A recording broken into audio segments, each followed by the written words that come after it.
Salut tout le monde, j'espère que ça va. Cette semaine, on va parler de tout ce qui a augmenté au 1er janvier. Je sais, c'est pas très agréable, ça m'enchante pas non plus, mais c'est comme ça, donc on fait le point.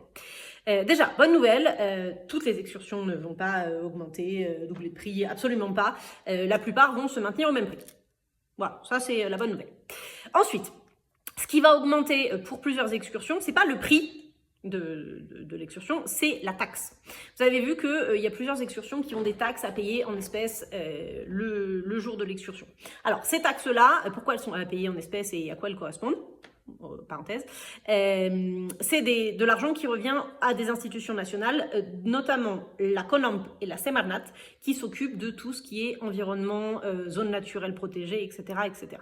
C'est pas parce que vous donnez cet argent au guide que c'est pour lui, c'est pas pour les agences d'excursion, non, c'est pour ces institutions-là. Ce que je trouve très bien, puisque pour pouvoir protéger ces espaces naturels, ils ont besoin d'argent. Et au Mexique, il y en a quand même des quantités. Donc voilà, ça permet de contribuer un petit peu à ça à chaque fois. Donc ces taxes-là augmentent. Et oui, comme les taxes chez vous.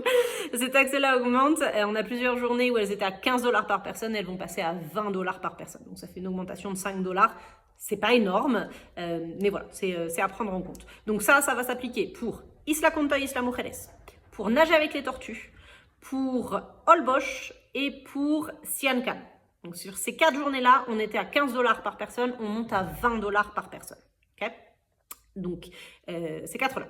Ensuite, on a un cas particulier avec la zone de Tulum. Tulum, donc ça concerne les excursions qui vont à Tulum, ça concerne aussi les excursions de Sian Ka'an, puisque c'est la même zone protégée. On a une augmentation, on va avoir une augmentation du prix de l'excursion. Pareil, légère, ça va être du 5-6 $. 5 $ pour Sian Ka'an, 6 $, peut-être 7 pour Tulum et le village Maya. Parce que Tulum, donc on a cette même histoire de taxes, comme je vous disais, Sian Ka'an c'est inclus dedans, on passe de 15 à 20 parce que les taxes ont augmenté, c'est comme ça. Donc Tulum, on avait une petite taxe, elle était de 6 $, donc elle augmente. Et en plus, Tulum, toute l'entrée, si certains d'entre vous sont venus il y a quelques années et sont revenus récemment, vous avez vu que tout a changé. On ne rentre plus du même côté, le parking n'est plus du tout au même endroit, l'entrée n'est plus du tout faite pareil, on n'accède plus au site archéologique de la même manière. Ils ont tout changé, ils ont tout refait. On accède maintenant par ce qu'on appelle le Parque Jaguar. Et tout ça a un coût, bien entendu. C'est-à-dire que pour vous donner des chiffres concrets, Tulum, on payait 95 pesos d'entrée pour le site archéologique. Aujourd'hui, on paye environ 500 pesos. Donc, on est passé de 100 à 500. Voilà, multiplié par 5 l'entrée quand même. Donc, voilà, il va y avoir une augmentation de l'excursion à Tulum. Et de la taxe pour pouvoir recouvrir un petit peu tout ça. Voilà.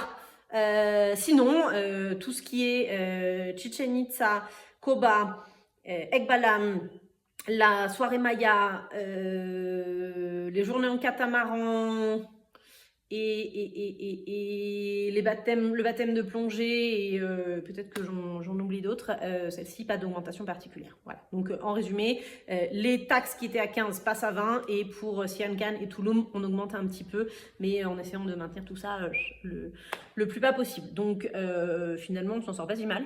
Voilà, par rapport à ce que ça aurait pu être. Donc voilà, c'est tout pour les augmentations. Le reste, ça bouge pas. Et c'est parti. On commence l'année, et je vous souhaite une bonne année au passage, et à bientôt.